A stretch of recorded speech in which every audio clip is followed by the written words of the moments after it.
News Bow. Point Peddayya big boss Tamil season 4 analysis కు welcome. Point పట్టేసా, logic తో వచ్చేసా మీ point Peddayya. Tamil big boss శనివారం ఎపిసోడ్ చూసిన తర్వాత నాకు ఒకటి క్లియర్ గా అర్థమైంది. కమల్ హాసన్ వచ్చాక ఈ వారంలో జరిగిన ప్రధాన పంచాయతీలన్నింటిపైన పూర్తి స్థాయిలో పోస్ట్ మార్టం నిర్వహిస్తారు. ఆ పోస్ట్ మార్టం కూడా అలా ఇలా కాదు, సంబంధిత పంచాయతీకి బాధ్యులైన కంటెస్టెంట్లు చెప్పింది విని సర్లే అంటూ వదిలేసి కోతి కొమ్మచ్చి కర్ర వెళ్ళే లాంటి పిచ్చి అట్లా ఆడుకుందాం పదండి అంటూ వెళ్ళిపోవడం అస్సలు జరగదు. అసలు ఆ సమస్య ఎక్కడ వచ్చింది, దానికి బాధ్యులు ఎవరు, ఎవరిది తప్పు ఎవరిది కరెక్ట్, దాని గురించి చూసే ప్రేక్షకులు ఏమనుకుంటున్నారు, ఇలా అన్ని కోణాల్లోనూ పోస్ట్ మార్టం జరుగుతుంది. ఫైనల్ గా తన ఒపీనియన్ చెప్పాక ఆ ఇన్సిడెంట్ లో తప్పు ఎవరిదైతే వారికి తన స్టైల్లో ఓ టిప్ కూడా ఇస్తారు. దానిని పాటిస్తే నీకే మంచిదంటూ సలహా ఇస్తారు. ఇక శనివారం ఎపిసోడ్ లో ఏం జరిగిందో మాట్లాడేసుకుందాం. ఆరంభంలోనే నిషా జితిన్ రమేష్ మధ్య రాత్రి 1 గంటకు చిన్న గొడవ. రమేష్ పడుకుంటే నిషా వచ్చి డిస్టర్బ్ చేస్తుంది, సరదాగా కాలితో తంతుంది. దాంతో రమేష్ లేచి వెళ్ళిపోతాడు. నిషా సారీ అంటూ చెబుతుంది, అయినా అతడు వెళ్ళిపోతాడు. ఆ తర్వాత ఉదయం నిషా మంచం దిగకుండా ఇదే విషయంపై ఆలోచిస్తూ ఉంటుంది. రియో వచ్చి సర్ది చెబుతాడు. ఎందుకు అలా ఉన్నావంటే రాత్రి జరిగింది చెబుతుంది. ఆ తర్వాత రమేష్ దగ్గరికి వెళ్లి సారీ చెబుతుంది. ఎందుకు నేను తిట్టానో నీకు తెలుసా, అసలు నిద్ర పాడు చేసినందుకంటూ చెబుతాడు. తాను తన్నినందుకు అని నిషా అనుకుంటుంది. రమేష్ లైట్ తీసుకున్నట్టుగా అనడంతో ఇద్దరు కటీఫ్ చెప్పుకోవడంతో కథ సుఖాంతమైంది. ఇక ఆ తర్వాత కమల్ హాసన్ ఎపిసోడ్ ఆరంభమవుతుంది. కమల్ వచ్చాక బయట జరుగుతున్న ప్రచారం గురించి మాట్లాడతాడు. బిగ్ బాస్ లో ఉత్సవాలు, గొడవలు, కోపాలు అన్ని స్క్రిప్టెడ్ అని సోషల్ మీడియాలో గట్టిగా ప్రచారం జరిగిందని చెబుతాడు.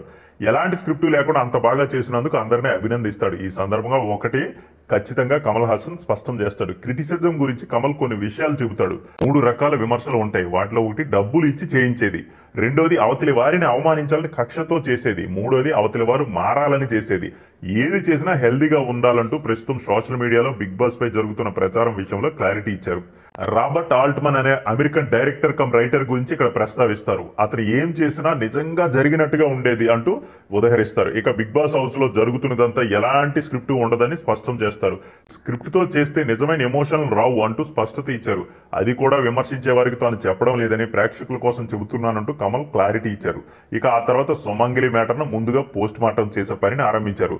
అనిత, సురేష్ చక్రవర్తి అనే ఇద్దరు కంటెస్టెంట్ల మధ్య దీనిపై చాలా పెద్ద గొడవ జరిగింది. ఇప్పటికే మన ఛానల్లో వేసిన వీడియోలో ఆ గొడవ ఏంటనేది అక్టోబర్ 27 ఎపిసోడ్ లో మీకు వివరించడం జరిగింది. దసరా వేడుకల సందర్భంగా పెళ్లైన సుమంగిలిలు మాత్రమే వచ్చి దీపం వెలిగించాలంటూ సురేష్ చక్రవర్తి అనడం, ఆ తర్వాత దానిపై అనిత మాట్లాడుతూ సుమంగిలి మాత్రమే దీపం ఎందుకు వెలిగించాలి, భర్త చనిపోయిన మహిళలు ఎందుకు వెలిగించకూడదంటూ ప్రశ్నించింది. ఇంకా ఇలాంటి మూఢ విశ్వాసాలు పల్లెల్లో ఉన్నాయంటూ అంతకుముందు సురేష్ చెప్పిన మాటను ఖండించేలా చెప్పింది. తన కుటుంబంలో కూడా జరిగిన ఓ ఉదాహరణ జోడించి అనిత చెప్పింది. వాస్తవంగా అనిత రేట్ చేసిన విషయం చాలా మంచిది.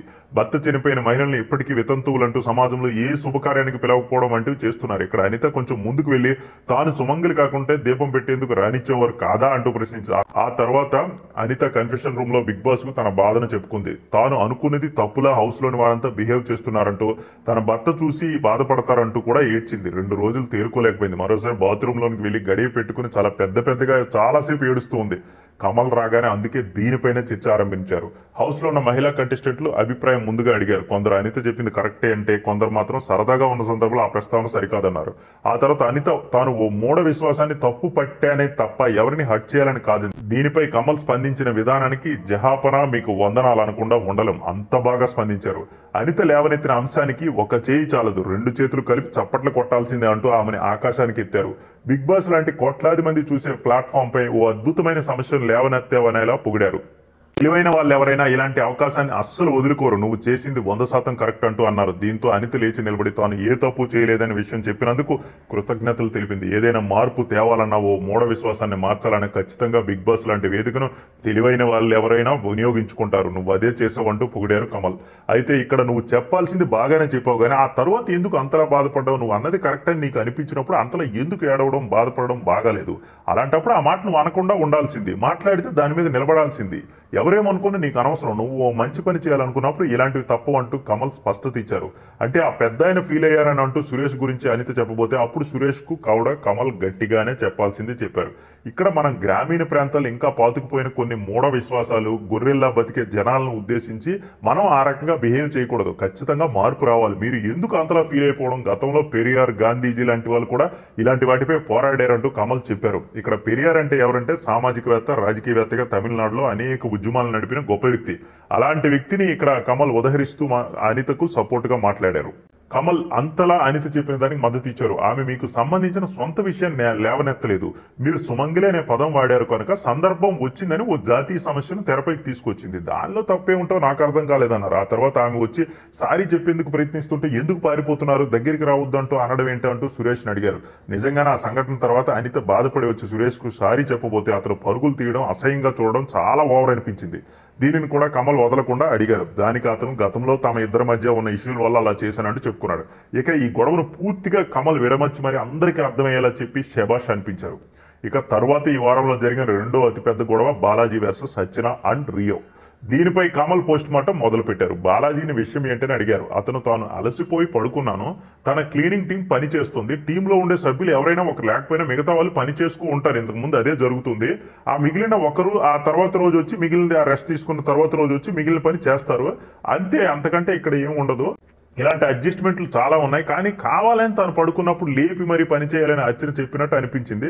అది కూడా నాకు బదులుగా సురేష్ తాత వెళ్ళి పని చేస్తానంటూ వెళ్లడంతో వద్దు నేనే వెళ్తానంటూ నేను లేచాను. అప్పటికే బయట నుంచి అర్చన అరుస్తూ తనను తిడుతున్నట్టుగా ఓ పదం వినిపించింది. దాంతో కోపంగా వచ్చి నా పని చేసుకుంటూ నేను కెప్టెన్ అయ్యాక చూస్తా అన్నట్టు అరిచాను. అసలు ఆ రోజు సాయంత్రమే నేను అడిగితే వాక్యూమ్ క్లీనర్ వస్తుందని చెప్పారు, అందుకే చాలా టైర్డ్ గా అనిపించి పడుకున్నాను అంటూ తన విషయం చెప్పాడు. ఆ తర్వాత అర్చన ఇదే విషయంపై క్లారిటీ ఇస్తూ తన టీం కెప్టెన్ కూడా అతను వెళ్లి చెప్పకుండా పడుకున్నాడు, అయినా లైట్లు ఆర్పక ముందే పడుకోకూడదని నిబంధన పెట్టుకున్నాం, లేదంటే అందరూ శిక్ష అనిపించాల్సి ఉంటుందని అందుకే లేపమని చెప్పానంది.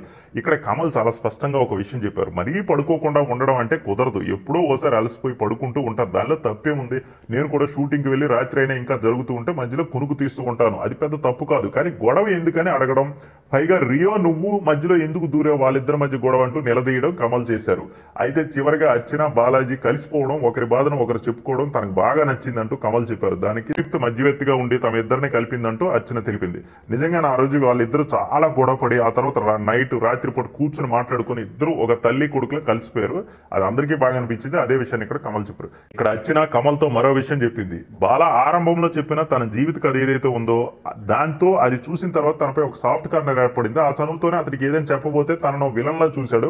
ఆ తర్వాత అతను కూడా దాని అలా ఎందుకు చేశాడు అనే దాని మీద ఒక క్లారిటీ ఇచ్చాడు. తనకు అలాంటి ప్రేమ ఆప్యాయత అనేవి నిజమో ఫేకో కూడా అర్థం చేసుకునే పరిస్థితి లేదని అన్నాడు.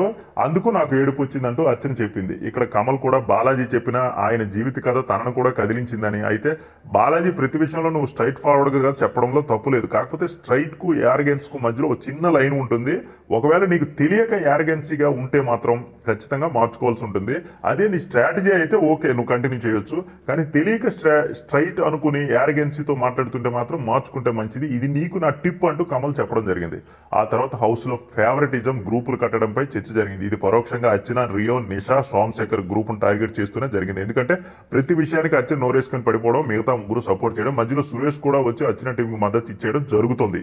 ఈ విషయంపైనే ఆర్యని ఎవరు టార్గెట్ చేస్తున్నారనే కోణంలోనూ కమల్ మరో చర్చ మొదలు పెట్టారు. ఆర్య అనే కంటెస్టెంట్ ను అర్చన టార్గెట్ చేస్తే ఆమె వెంట మరో నలుగురు చేసేయడం, దానికి ఆర్య బాధపడడం ఈ వారంలో జరిగింది. దానిపైన కమల్ స్పష్టంగా అడగాల్సింది అడిగారు. ఫేవరెటిజం గ్రూపులు ఆడడం ఇవన్నీ జనం చూస్తున్నారు, అది ఎట్టి పరిస్థితుల్లోనూ మంచిదని నేను అనను, దానివల్ల నష్టమే తప్ప లాభం లేదని స్పష్టంగా చెప్పారు. ఇక్కడ సనం కూడా హౌస్ లో ఖచ్చితంగా గ్రూపిజం ఫేవరెటిజం ఉంది, దానివల్ల ఏ టాస్క్ అయినా కెప్టెన్ అయినా ఎంపిక అయినా ఫెయిర్ గా జరగడం లేదని సనం స్పష్టంగా చెప్పింది. అర్చననే ఇక్కడ కూడా టార్గెట్ చేసింది. తాను ఓ నిమ్మకాయ అడిగితే ఫ్రిడ్జ్ లో ఉన్న అర్చన చాలా దారుణమైన ఎక్స్ప్రెషన్ ఇచ్చింది. ఆమె కొందరు విషయంలో పక్షపాత ధోరణితో ఉందంటూ సనం ఫిర్యాదు చేసింది. ఇక్కడ కమల్ కూడా చపాతీ గొడవను తెరపైకి తెచ్చారు. చపాతీల విషయంలో అర్చన పక్షపాతంతో ఉందంటూ ఆరి ఇప్పటికే ఫిర్యాదు చేశాడు. దాని మీద గొడవ కూడా జరిగింది. నిన్న రివ్యూలో నేను మీకు చెప్పడం జరిగింది. దానిపైన కూడా కమల్ స్పష్టంగా అర్చనను టార్గెట్ చేస్తున్నట్టుగానే అడిగారు. ఆ తర్వాత అర్చన తాను ఇంటికి వెళ్ళిపోవాలని అనుకుంటున్నట్టు రియో, సోమశేఖర్ తో చెప్పింది. దీనిపైన కమల్ వివరణ అడిగారు. తను చాలా హ్యాపీ పర్సన్ అండి, ఇక్కడ ఉండలేకపోతున్నాను, ఇక్కడ చాలా కష్టంగా ఉందంటూ చెప్పింది. తన భర్త పుట్టినరోజు ఈ రోజు కావడంతో మరీ బాధగా ఉందంటూ చెప్పుకొచ్చింది. వాస్తవంగా అర్చనతోనే హౌస్ లో సగం మందికి టార్చర్ గా ఉంది. ఈమె వెళ్ళిపోతే తప్ప హౌస్ లో అసలైన ఆట ఆరంభం అవ్వదు అనేది నాకు అనిపించింది. చివరిగా నామినేషన్ లో ఉన్న 11 మందిలో ఇప్పటికే సనం సేఫ్ అయిపోగా మిగిలిన 10 మందిని ఇద్దరిద్దరుగా విడిపోమన్నాడు కమల్. వారిలో ఒక్కొక్కరిని టకటక ఆ ఇద్దరిద్దరిలో ఒక్కొక్కరు చొప్పున 5గురిని సేఫ్ చేశారు. ఇక చివరిగా వేలు, సురేష్ చక్రవర్తి, ఆజిత్, సోమశేఖర్, నిషా మిగిలారు. వీరిలో ఒకరు ఆదివారం బయటికి వెళ్తారంటూ చెప్పి కమల్ వెళ్ళిపోయారు. నా అంచనా ప్రకారం ఖచ్చితంగా 100% వేలు ఈ వారం బయటికి వెళ్ళిపోతున్నాడు. ఎందుకంటే అతనికే అతి తక్కువ ఓటింగ్ పడుతుంది. కమల్ వెళ్ళిపోయిన తర్వాత కూడా హౌస్ లో రాత్రి జరిగిన కొన్ని విషయాలను చూపించారు. ఇవి చాలా ఆసక్తికరంగా అనిపించాయి. ఇక్కడ బాలాజీ తనపై అందరూ తన కథను బట్టి జాలి చూపించాలనేలా మాట్లాడడం చూస్తే నేనేమైనా ఆర్ఫానా అంటే అనాథన అనే ఫీలింగ్ కలుగుతుందంటూ సంయుక్తతో తన బాధను చెప్పుకోవడం ఆమె వాదార్చడం జరిగింది. ఆ తర్వాత ఆదివారం కోసం కంటెస్టెంట్లకు ఇంటి దగ్గర నుంచి డిజైనర్ దుస్తులు రావడం జరుగుతూ ఉంటుంది. వాటిని ఎవరికి వారు తీసుకోవడం వెళ్ళడం ఇదంతా ఈ ప్రాసెస్ అంతా కూడా మనకి కనిపించింది హౌస్ లో. ఇది వాస్తవంగా అయితే మన తెలుగు బిగ్ బాస్ లో చూపించరు. వాళ్ళు షూట్లు వేసుకొని వస్తారు తప్ప అవి ఎక్కడ అనేది తెలియదు. వాస్తవంగా అయితే వాళ్ళకి శనివారం నైటే వస్తాయి అలా రావడం, వాటిని వీళ్ళంతా వెళ్ళి తీసుకోవడం అనేది తమిళ్లో క్లియర్ గా చూపించారు. ఇలాంటివన్నీ కొంచెం ఉన్నట్టుగా చూపించేస్తున్నారు తమిళ్లో, సీక్రెట్ అనేది మెయింటైన్ చేయట్లేదు. సో ఇవి శనివారం తమిళ బిగ్ బాస్ ఎపిసోడ్ లోని ప్రధానమైన అంశాలు. ఈ వీడియో మీకు నచ్చినట్టయితే ఏమనిపించిందో ఒక కామెంట్ చేయండి, నచ్చకపోయినా చేయండి, కానీ ఏం చేయకుండా మాత్రం వీడియో చూసి వెళ్ళిపోవద్దు. అలాగే మన ఛానల్ మీలో చాలా మంది సబ్స్క్రైబ్ చేసుకోలేదు, ఇప్పటికైనా చేసుకోండి. అప్పుడే నేను ఏ వీడియో వేసినా వెంటనే మీకు మెసేజ్ అలర్ట్ వస్తుంది. ఒకవేళ సబ్స్క్రైబ్ చేసుకుని అలర్ట్ రాలేదంటే మరోసారి బెల్ బటన్ నొక్కండి, ఆల్ అనే ఆప్షన్ నొక్కండి. అప్పుడే నేను ఏ వీడియో వేసినా వెంటనే మీకు మెసేజ్ వస్తుంది. హాయ్ బిజీ పీపుల్, ఈ వీడియో బాగుందా? మరిన్ని వీడియోస్ కోసం ప్లీజ్ సబ్స్క్రైబ్ న్యూస్ బౌల్.